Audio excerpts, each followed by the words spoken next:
I am super excited to be here today because when I was in college, I remember that August was always a time when I felt stressed after being home during the summer break and getting a ton of questions from my parents and friends about post-grad plans. It always made me feel extra pressure to figure out my career path.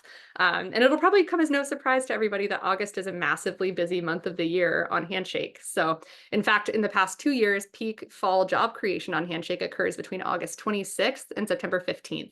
In other words, the time is now to get ready for fall recruitment. So if you're feeling that pressure and you want to hit the ground running for fall recruitment, we wanted to create an easy way for you to get prepared. At the end of this session, you'll come away with tools to help you in your job search, from planning and networking to applications and interviews. And we'll preview some cool new Handshake features that you'll want to pay extra close attention to as you engage with employers during the fall recruitment season. So with that, I'm excited to get into it and introduce our panel today, two of my fabulous colleagues here at Handshake. And I wanted to quickly introduce ourselves. So, Brit, do you mind introducing yourself and maybe sharing what you majored in, your first job, and what you do now at Handshake? Yeah, I'm happy to. Hi, everyone. My name is Brit Gergen. I am a director of product marketing here at Handshake. I've been with Handshake for about 7.5 years. I majored in, this is the fun one, biological and environmental engineering. I minored in German studies, and I use those skills every single day. Um, just kidding. I do use some of them, but that was what I majored in. And after school, I took a job doing sales consulting for Oracle. So that was my first job out of college. First job was being a lifeguard. Love that. Christine, can you answer the same questions? Sure. Hi, everyone. My name is Christine Cruzvergara. Excited to be here with all of you today. I am the Chief Education Strategy Officer at Handshake, which essentially just means that I run the education side of our business. We can talk about that more later if you're interested. My major in undergrad was psychology with a minor in family studies. I thought I was going to be a family and marriage counselor. Obviously, I now work at a tech company, so I do actually also use a lot of the same skills, surprisingly, but not in the ways that you would think. So that was great. My first real job was actually after grad school. I was the assistant director for new student orientation at an institution in the DC area at GW, for any of you who are from there. And my first job, as Britt would say, I was a waitress for a retirement community called Green Spring. Love that. And I will, I guess, give my own spiel. I'm Brinton. I lead student marketing here at Handshake, as I mentioned before. I majored in English with a minor in textiles and clothing studies. I use some of those things at my job today, but fewer than I thought I would when I was first choosing what I studied in school.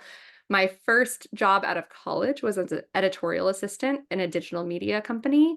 And my first job was as a skating car hop at Sonic Drive-In. So learned to balance slushies and hot dogs and chili cheese fries as best I could. And now I still balance things today. So it taught me a lot early on. Amazing. Well, thank you both for being here. Britt, I know we're going to get to your section in just a little bit. We'll walk through some of the things that are going on Handshake and things that folks can look out for and prepare for fall recruitment. But Christine, I'd love to start with you. Prior to Handshake, you worked primarily in university career services. And so you know a lot about what it takes to find a job, thrive in a job, what employers are looking for, the evolving landscape that today's interns and entry-level hires are experiencing as they start their careers. So can you start us off with kind of why fall is seen as peak recruitment season in the world of early talent recruiting and an overview of maybe some of the major industries that are hiring this fall? Sure. So fall recruiting is often seen as like the peak recruiting season. And I know people on campus also often feel the same way, and it's simply because of visibility. So the top industries that recruit in the fall would be the ones that you might expect: finance, iBanking, tech, management consulting, and for some very, very selective government positions where you have to go through like major clearance, security clearance, which takes months to kind of get through. So those industries, particularly finance, iBanking, management consulting, and tech, are the ones that also tend to recruit like classes of analysts, lots and lots of people. So they're the ones that you tend to see on campus. They're the ones that come on campus for a lot of info sessions or events or career fairs. They're the ones that are doing on-campus interviews. So it can often be misperceived that those are the only companies hiring, when in reality, all of these other industries, if you want to go into education, nonprofit, marketing, advertising, journalism, these are all areas that actually tend to recruit in the spring. So if you are roommates with someone that is in those fall industries, you might feel like you're behind, when in reality, you're actually not behind. But it gives the perception that fall is like the peak recruiting season because those industries hire so many people out the gate. Got it. That makes a ton of sense. And then one of my follow-up questions for you is going to be, if you're not in one of these industries, Yeah. is recruitment still a great time for you to engage? And you kind of answered that question already. But what are some of the ways that folks who are looking for jobs this season might see those employers showing up in the hiring process? I know that you mentioned on-campus recruiting and career fairs. How else might folks expect to see employers show up to recruit? For sure. I think the biggest thing to remember is that recruiters are now doing online recruiting and they're doing physical recruiting. So they're doing both.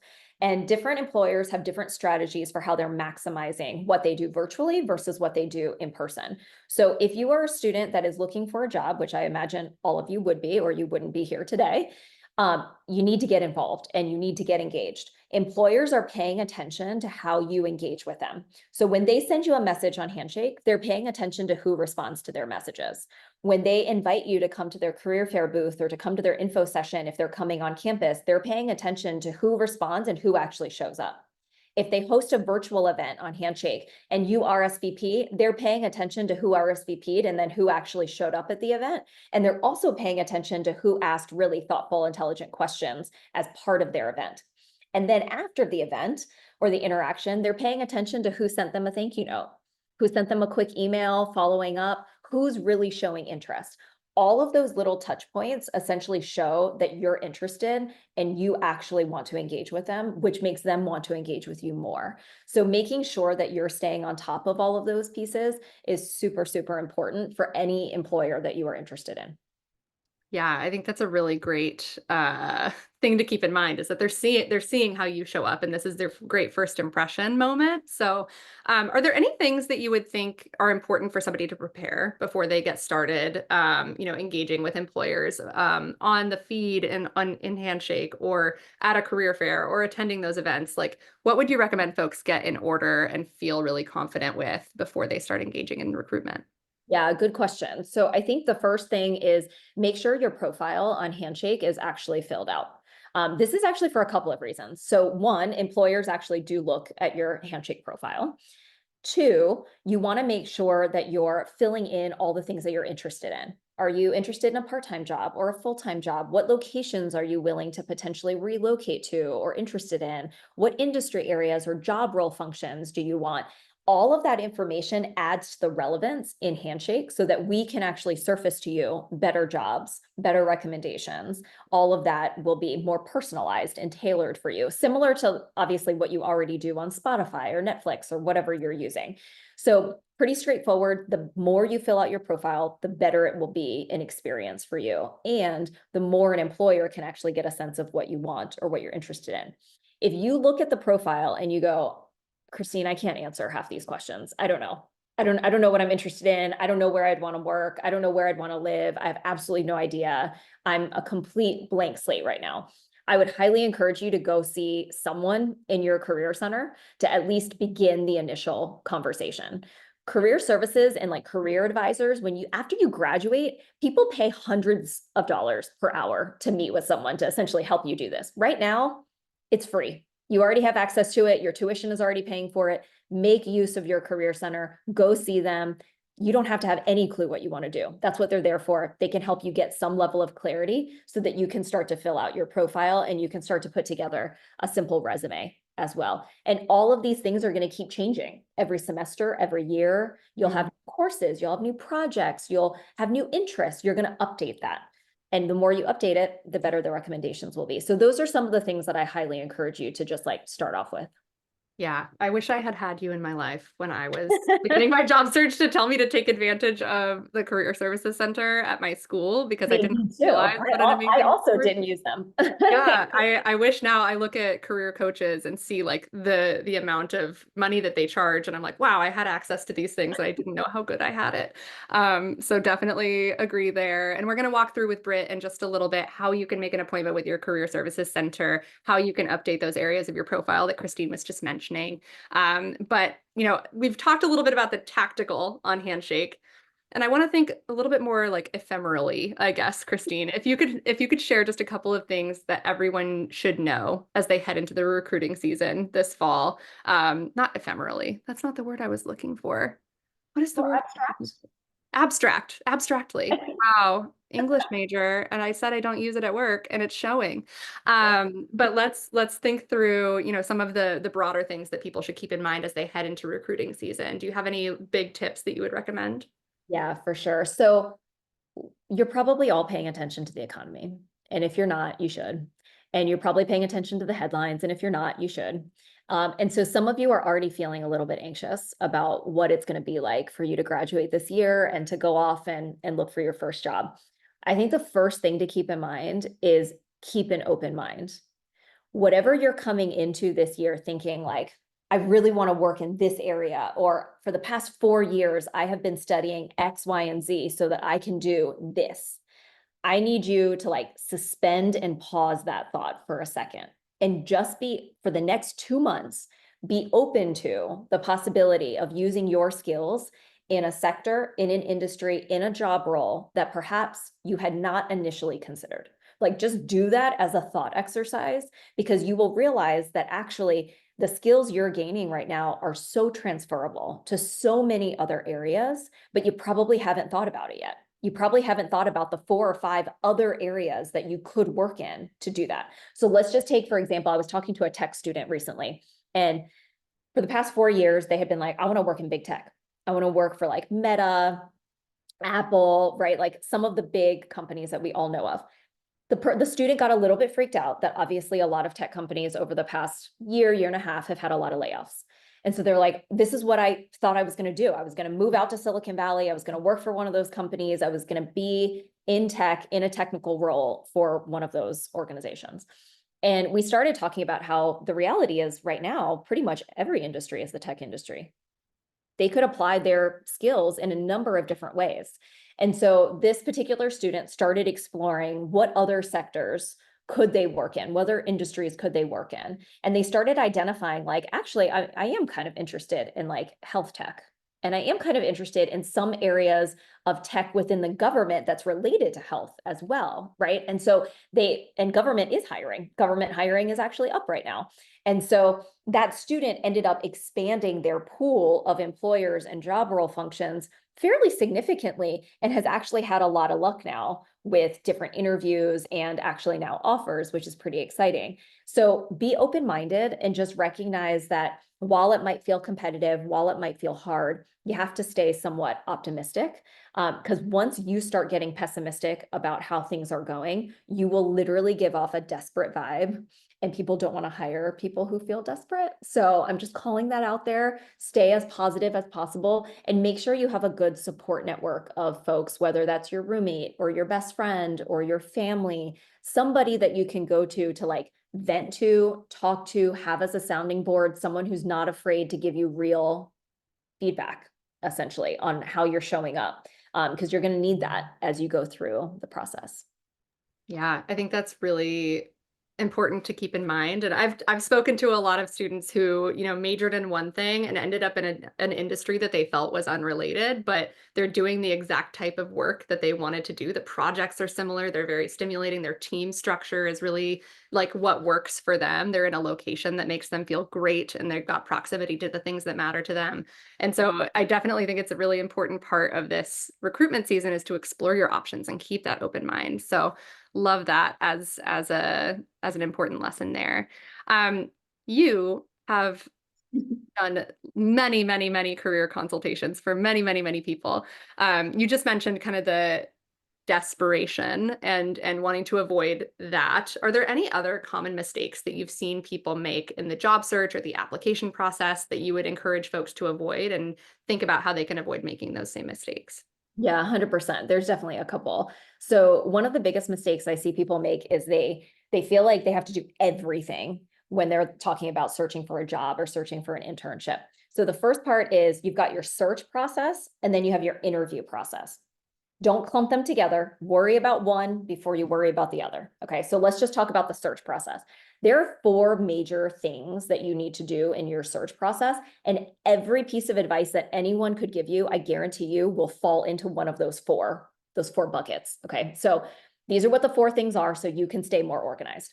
The first one is like your documents and your profile, resume, cover letter, profile, getting that all in order. The second is actually doing your research. Micro and macro research. I can tell you what that is in a second. The third is networking. And then the fourth is actually searching. Okay. So the biggest mistake I see people make, they do step 1 and then they skip to step 4. And they apply. And then they come back and they go, I'm not hearing anything. It's a black hole out there. I'm not getting any responses. I'm not getting any interviews. And the reason is you're not doing enough of 2 and 3. You do enough of 2 and 3, 4 is going to work. So if 4 is not working, back that train up and do 2 and 3 a little bit more. So what I mean by research is you can't just research the company and the job that you want. You have to research the industry that you want to go into and the job role function that you want to go into. And you have to be able to like talk shop with people. So if you were applying for a job at Handshake, for example, like you need to know more about the HR recruiting space. You need to understand the education career services space. You need to know more about the technology. What are the major issues and trends that we're facing right now? Right? Same thing. If you want to go into a field, you have to know the jargon and the lingo and the way people talk about stuff. Because if you don't sound like you're already immersed in that, people will feel like, well, I don't know, they're good, but there could be someone better, right? And so what you're trying to show them is that you've done your research and you can keep up with them around the types of issues that keep them up at night that they're trying to solve. And then you can ask even more intelligent and thoughtful and deep questions because you've done that research. So the macro research is around the industry, the job role, all those pieces. The micro research is about the company and the actual role that you're applying to. So you want to do both. The third step around networking is simply that like most students just don't do enough of it, right? It's uncomfortable. You might feel like you're schmoozing or collecting business cards or just like connecting with a whole bunch of people on LinkedIn, but you don't have real relationships. Well, real networking is about building real relationships. So if you don't like going to large events because that feels uncomfortable, then don't network that way. Just reach out to people one-on-one. You can do it through Handshake. You can do it a lot of different ways. Your school probably also has an alumni database. And you can reach out one-on-one and just ask for 15, 20 minutes of their time to do an informational interview. And you can ask them questions about their career path, how they got there, what advice they have. Ask them, what are the issues and trends you're reading about right now and you're following? What would you encourage me to read? Where should I go to get that information? Who are the influencers within this space I should be paying attention to? They can help you with your research, right? What are the most common hiring practices, hiring timelines? Where do I need to go to apply? Like all of these things can help you make the actual 4th step easier. So those are 2 of the biggest mistakes that I see people make is they don't do enough of 2 and 3. I think that is, again, wish I had had you when I was in this space. I think one of the most interesting questions I've been asked during an informational interview, now that I'm a little bit more senior in my career, I do some coffee chats with interns, folks from my school, people who reach out and want to learn more about what I do. And one of the most interesting questions I was asked during one of these recent chats was, what podcasts are you listening to right now? Like, how do you stay abreast of the things that are happening in your space in a way that feels fun and engaging? And I like caught my attention because I was like, that's such a good question to ask somebody if you're trying to learn about this space. Yeah. Awesome. I'll give you one other thing. Yeah. I actually posted about this recently on the Handshake feed. So also if you're not taking advantage of the Handshake feed, there's lots of great advice, giving and support that people are putting out there right now. Yeah. But I got a message from a fantastic student who wanted to do an informational interview. But one of the things that they put in the message was, are there any open roles available on your team or anything that you think I would be a good fit for? Mm-hmm. To you, that might sound like an innocuous question, But to someone that you are asking essentially a favor of, because you want my time, you want me to meet with you, you're asking me to do work. Mm-hmm. I have about a million other things that I'm trying to do, and I want to meet with you, but I don't want to do that work. So make sure that the way you frame it is actually, I took a look at your website. I noticed that you have these jobs available. I'm particularly interested in this role because I think my skills in X, Y, and Z might be a good fit. Would you have 15, 20 minutes to talk to me a little bit more about this role? Now, guaranteed in that conversation, I might tell you, I don't know that you're actually a good fit for this. You might be a better fit for this. But all that matters is that you got me to take the phone call with you. You got me on the line because you didn't make me do the work. So don't make someone do the work. Don't ask them if you're a good fit or what you would be a good fit for. They don't know because they don't know you. So you do the work first. All right, I'll stop there. No, I think that's great. Making it as easy as possible for people to help you, I think is so important. Again, coming out of some of these informational interviews that I've had, I've had students where we've connected about the industry that we're in or the role that we're in, and they've said, I took a look at your network and it seems like you've got really interesting connections. I would love to be able to chat with this person. If I send you a short blurb about me, do you mind making that intro? And they have it prepped and ready so that it takes me 30 seconds to send a message to somebody, introducing them so that they can continue to expand their network. Making it super easy is really important. I do want to call Brit to the stage shortly, but Christine, do you have any final words of advice or encouragement for the folks here who are thinking about fall recruitment? Yeah, my final thing will just be, remember that you have a lot of grit. You guys have dealt with a lot of change. You've dealt with a lot of uncertainty, a lot of ambiguity, and you've navigated it all. You've navigated it through high school, you've navigated it through college, and those are ultimately skills that no one can take away from you. Those are incredible skills that you have to bring to the table with any employer in any industry, in any job that you want.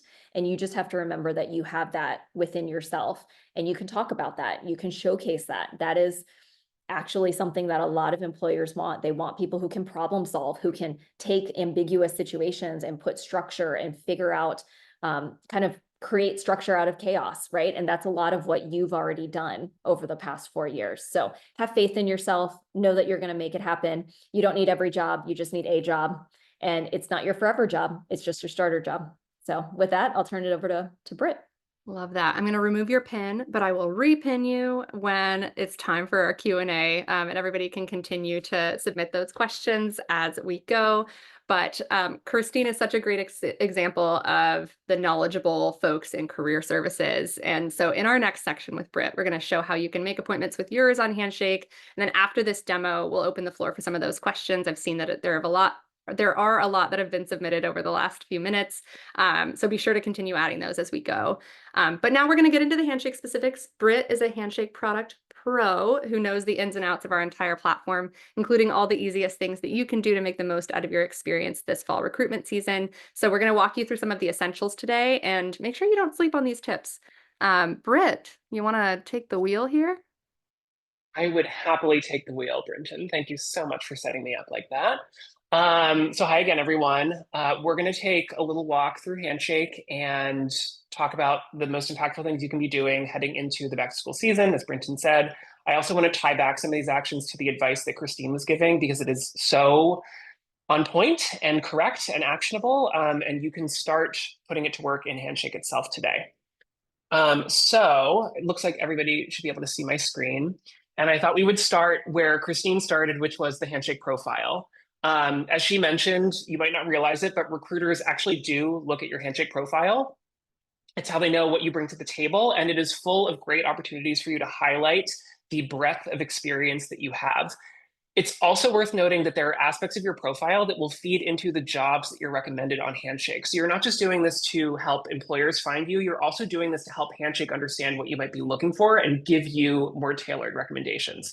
So it's really worth putting some time into your profile, and it's something that you should be updating at least every semester, because coursework and skills are required all the time. So we're going to take a spin through it and just talk about the different sections and why they're valuable to you. You might have also noticed, if you've been in Handshake in the last couple of months, that we just revamped the profile. And again, the redesign was all about looking for more opportunities to highlight the information that's most important to recruiters that are looking at your profile and make it really easy for you to access and update those sections. So let's just go top to bottom, honestly. Up at the top, you have the ability to upload your headshot, add a headline, add your pronouns, add your location. And importantly, this one might go overlooked, but you can add links to the very, very top of your profile. So if you have a portfolio or a website, or even if you have like a project that you worked on that you have saved in a Google Drive, you can throw that link up here. It's going to show up at the very top, make it very easy for anybody to access who's coming to look at your page. So don't sleep on that one.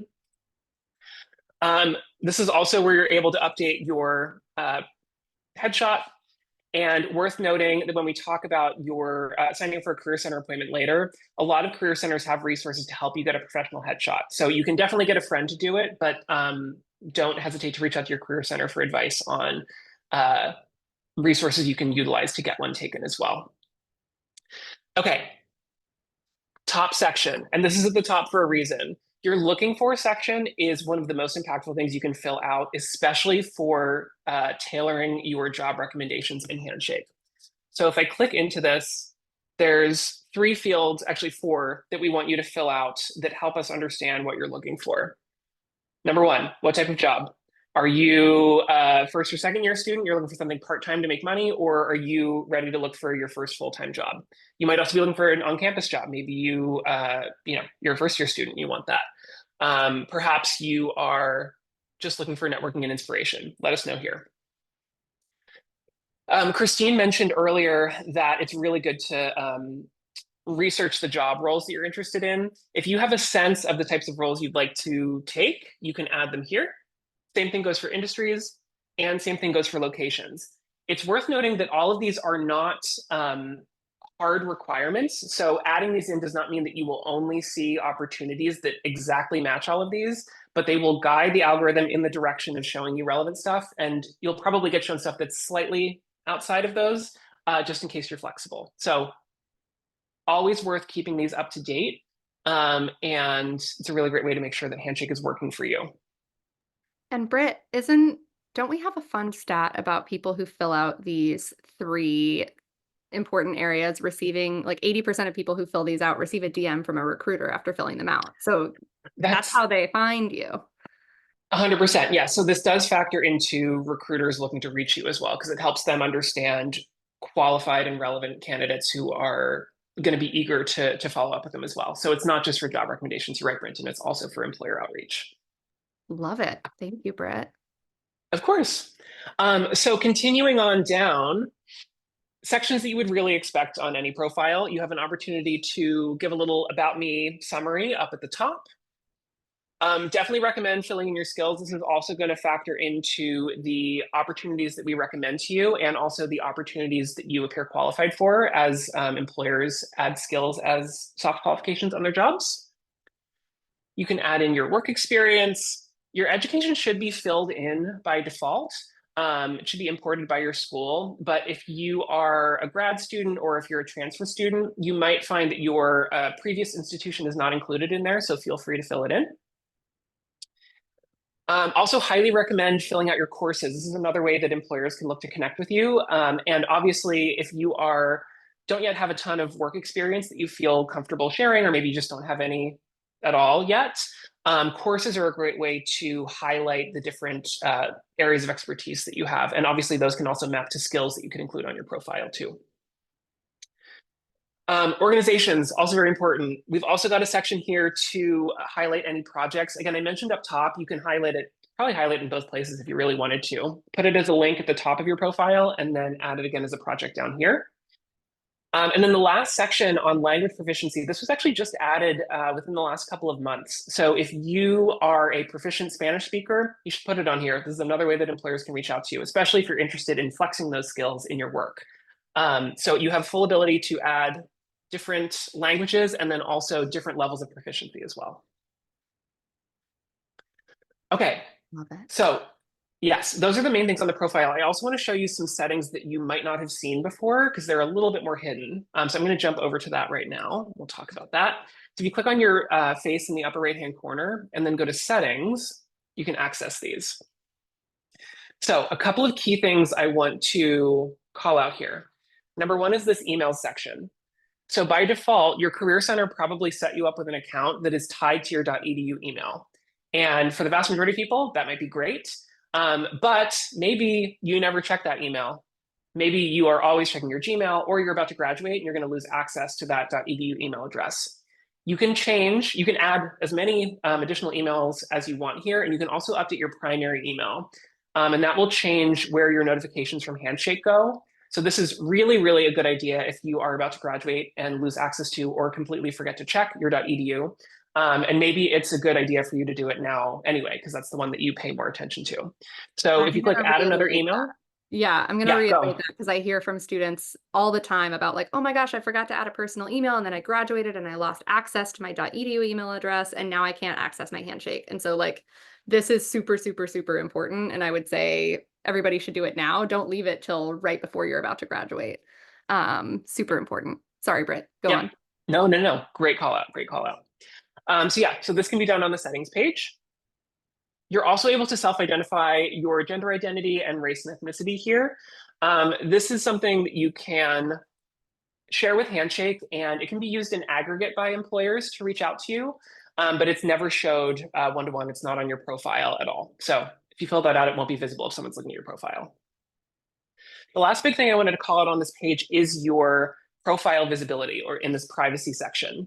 So you probably saw this toggle show up when you first activated your account asking how visible you wanted to be. It's worth taking a look at it because this affects who's able to view your profile and engage with it proactively. And whatever setting you choose is totally fine. Just want to make sure that you remember to check this and make sure that it's set up the way that you want. So if you have the community setting, that means that all of your peers, so all students at different schools will be able to find you, and any employer that's approved at your school will also be able to find you.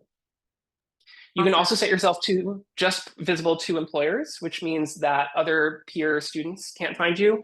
And then there's also private, which means that no one can proactively find you. This does not stop you from being able to apply for jobs or engage on Handshake. It just means that you have to make the first move before someone's able to reach out to you. Brenton, I feel like you wanted to add something there too. Oh, no, I just wanted to make sure you were going to get to the work authorization space as well, because I'm looking through the Q&A and we have a couple of questions about this area and, you know, how to use it and whether or not it's prudent for them to use it. And I wanted to call out, I've talked to international students who've used this section and also used our filtered search to identify roles that work with their visa type. So I think that this is an important one to touch on if you don't mind. Yeah, and Christine, you might have some additional thoughts on this one as well. And it's worth noting, so you can update your work authorization status from your settings page here. You'll also be prompted to fill it out the first time you apply for a job. So you don't have to come here to do it. The other important thing to note is that you can opt out of answering these questions. You don't have to fill them out if you don't want to. But if you're an international student or someone that requires sponsorship, filling out these questions can help you filter for opportunities that you qualify for. So it is not required at all, but I'll show you this when we get to the job search page. It is a way to help you narrow down on the opportunities that you'll have a good chance of getting. Christine, Brenton, anything you'd add to that? I think you covered it from my end, unless Christine has more to add. Cool. Christine's a go. Fabulous. Okay, so that's where I wanted to start. This is all about setting your profile up for success. So now let's move into that exploration phase that Christine also touched on. So the first thing I want to talk about is the feed. And while I'm heading over to the feed, I do want to call out our colleague dropped the link to download the Handshake mobile app, whether you're on iOS or Android. Highly recommend you do that. All of the features we're talking about today are available on the app, and the ability to access the feed, I think, is way more natural on your phone. You can do it on both surfaces, but if you're looking to scroll and get some career inspiration, definitely recommend getting on the mobile app. So let's talk about the feed. So everyone has access to this as of June, and if you haven't clicked over to check it out, I highly recommend you do. This is a space where you are able to post or view content from your Career Center, from students like you, and from employers who are eager to recruit you. And you're going to see a wide breadth of content on Handshake, everything from like day in the life videos to help you understand what it's like to work in a very particular role, to resume advice, to people introducing themselves. on the feed and looking to connect with others. And actually, Brenton, on that note, I know we had a little call to action for everybody here, and some advice on making an impact on the feed and helping kickstart conversations and connections. Do you want to share that? Yes, absolutely. So I feel like if you've been on the feed recently, you've probably seen a couple of resume posts. A lot of people have been posting their resume as an image in the feed. But we have actually found that, video content is viewed 8 times more than other types of content in the feed. And a really great way to stand out in your first video post or in posts that you want to get in front of employers is by introducing yourself through a video, demonstrating, your personality a little bit, talking about what makes you special, your areas of interest, what you're studying, what you're looking for in a role. Think of it as kind of like a video resume of yourself to say hi to Handshake and hi to the folks that are engaging there. And an important note too, to Brit's point, more than half of the employers who are on the feed and who are viewing your content are actually like recruiters. They are people who are looking for people to hire. So you know that when you're posting your video and you're posting your content on the feed, those are the people who are going to be reaching out and actually able to make hiring decisions and want to hire people like you. So really important to show up well. It's a great opportunity to demonstrate what makes you special, showcase your personality a little bit. We did include some links here of a great video post example, video intro post example, and some inspiration for additional posts that you can create on the feed. And to Brit's point, earlier showcasing the profile, the things that you post on the Handshake feed will then also show on your profile when folks go to look at you. There's a tab that says posts. So you can almost treat it like a little bit of a portfolio, a little bit of a video resume and an addendum to your qualifications to show the work that you've done and the things that make you stand out. So I'll toss it back to you, Brit, but that's my little soapbox there. No, totally. It's a great way to think about it. And it's worth noting too that you are probably going to see content that really resonates with you on the feed. And as you might expect, you're going to be able to follow the creators that you like the most to see more of what they're posting. And you can even reach out and message them as well. So it's a great way to both show off your expertise and introduce yourself to the community on Handshake. And it's also a great way to network, as Christine mentioned earlier. Bridget, do we have time? Do we want to show the video or should we keep moving? I think we for should the sake move of... along because we are coming up on time and we've gotten a lot of questions. Okay. I know we only have 7 more minutes, so sorry. Okay. No, that's fine. That's fine. Let's move through. So definitely check out the feed. I also wanted to call out when it comes to those networking opportunities that Christine was talking about, the People tab is just starting to roll out to users. This is a great place to go to find other peers who have a similar background to you that you might want to connect with, follow them on the feed, or maybe have a conversation with about their experience. And in the coming weeks, you'll be able to search for recruiters and other employers on here as well. So a good one to bookmark to come back to later. Okay, a couple of key things I want to make sure that we touch on. There's a new homepage rolling out on Handshake. You might not have it yet, but if you don't, you will in a couple of days. This is a great launch point for you to dive into the various aspects of Handshake that might help you depending on what you're looking for. Up top, you're going to see some recommended videos for you to check out from the feed based on different topics. So in this case, I've got a bunch of great resume tips posts that I can check out. Below that, I've got jobs recommended for me, and this is based on the interests that I've put into my profile. It's also based on your major and your school year and the other jobs you might have clicked on Handshake before. So these are all tailored specifically for you without you having to do any filtering. If you keep scrolling, other things you're going to find on here are employers you might like to follow. If you follow an employer, you're going to see posts from them more often, and you're also going to get an email whenever they post a job that's relevant to you. You'll also find events. So if you want to see when the next career fair is being hosted at your school, that's going to show up on here as well. You're also going to see content from your school, which is a nice segue into what I want to talk about next. You'll be able to see content that they've posted. You'll also see collections of jobs they recommend for you. So there is stuff specific to your institution as well. It's going to show up on the homepage. So check it out. And before we run out of time, do not sleep on clicking over to the Career Center tab of Handshake. This is where you're going to find all of the resources made available to you by those career experts on your campus. We've said a couple of times you should make an appointment with your Career Center. Here's where you're going to be able to do that. You'll see a nice big button up at the top. I also want to call out Career Center collections. So your Career Center is combing through Handshake to find employers and opportunities that are uniquely relevant to students on your campus. Very often, this is because there's an alumni connection at this employer, or they are on campus hiring a ton of people. So these are kind of like this is the inside intel that your Career Center can give you, made very apparent on Handshake. This is a great resource to use if you're just trying to understand like who's active on campus and who you might be able to get an upper hand in an interview with. And your Career Center can create these collections and customize them based on different areas of study that are offered at your institution, different programming that you all run. So they are specifically for you, and definitely recommend checking them out. Beautiful. You'll also see them called out in job search. And I just want to do a couple of quick mentions in job search. So obviously, this is where you're going to go if you're ready to start applying for jobs. It's also a great place to go if you're not quite ready yet, but you want to understand what might be recommended for you. Before you apply any filters, the first 50 jobs that we show here are Handshake's best bet at what we think would be relevant for you. So even just scrolling through them and saving them can help you start to get a sense of what you might like to apply for in the future and teach Handshake what you're interested in. I also noted that Christine mentioned you should be doing research on job roles you're interested in applying for. Reading job descriptions on jobs is a great way to start understanding what those requirements are going to be across the board to help you tailor your resume and identify skills that you might need to gain in order to qualify for them if you're earlier in your career search. We've also got a ton of filters up at the top that can help you zero in on opportunities if the ones you're seeing aren't quite what you're looking for just yet. A couple of ones that I will call out.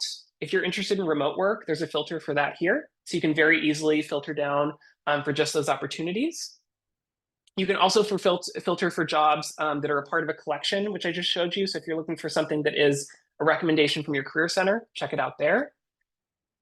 You're also able to search by job role or industry or employer or your major. And this is also where you can search based on work authorization, if that is an important part of your job search process. So this way you can understand exactly the jobs that you'll be qualified for before you apply. One other thing, and I scrolled through and I wasn't able to find these here, you'll find some jobs that are called quick apply jobs. If you have a resume uploaded, which you can do by clicking on your head in the upper right-hand corner and going to My Documents, quick apply on a job means that it's like 2 clicks in order to get your application submitted. So if you're looking for kind of an easy way to start getting your name out there, those jobs are extra easy to apply for. So keep an eye out for those as well. And Brinton, again, I want to make sure we have time for at least one question, so maybe we'll hold it there. Yes, thank you. Christine, I will call you back to the stage because we've got a couple of questions. We only have 2 more minutes, but I want to make sure that we get to at least a few. I saw you were in the chat answering some questions, so thank you for doing that. One of the things that I wanted to chat through is, does it matter if you apply as soon as possible to a job as soon as it opens, or is it okay to just apply before the deadline? Do you have any best practices there? Yeah, my best practice is apply as soon as you can. Apply as soon as possible. Many employers are actually interviewing and hiring on a rolling basis. So the sooner you can get your application in, the sooner you can go through the interview process, and the sooner you might get an offer, and then that job isn't available anymore. So I would not wait until the deadline. If you actually have your stuff ready and you want to go. Awesome. Okay, moving as quick as possible. And I know we're right on time. So there are a few key courses that I'm going to be taking this spring. Should I still be applying to jobs in the fall, even though I will not have had exposure to those concepts prior to interviewing? Do you have any best practices for somebody who might still have things on the horizon that they're going to be learning? Yeah, for sure. You should still apply. And you can even note under, like, if you have a coursework section towards the bottom of your resume, you might even note the classes that you'll be taking in the spring semester. If they ask for a cover letter, you could always address that there. Absolutely still apply. I don't think you need to wait at all. Okay, I think we have time for one more, and then I have to wrap us. I'm so sorry. There were so many great questions, but I think we got to answer quite a few.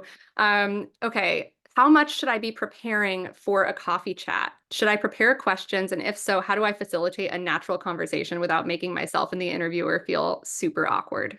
Yes, 100%. You should be preparing for a coffee chat. You should definitely come up with a list of questions. If you're doing a 30-minute coffee chat, my recommendation is have at minimum like 10 to 15 questions. You will not get through all of them, but you should always have more questions prepared than what you will have time for. Rank order the questions that are most important to you, so you get those into the conversation. And then if you end up with time, you can always ask the other ones. You want to ask questions. You can always start off with some easy ones, like tell me about your career path and how you got started. They're going to tell you a whole bunch of stuff. You're going to listen to that and you're going to pull out new questions based on that.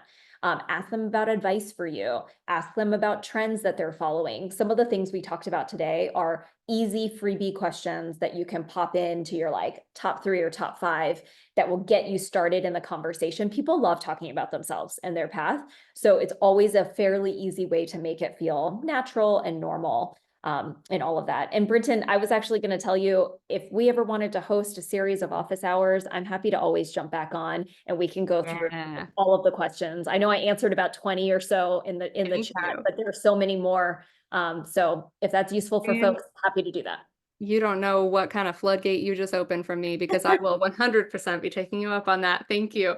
I know we didn't get to everything, but you can look out for future office hours with Christine. We will also share this list of questions with folks at Handshake who might want to film content and share it on the Handshake feed in response to some of these questions. So make sure you're looking on the feed, that we're putting really great stuff out there. It's great to learn more about your specific field and about the job search at large.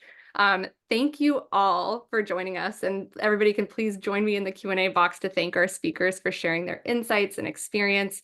And I'll reiterate again in the chat, if you don't mind taking 30 seconds to fill out our feedback survey so that we can continue to bring you more awesome events in the future. That would be awesome. And that is it for today. Have a great fall, everybody. Happy back to school season. Bye. Thank you.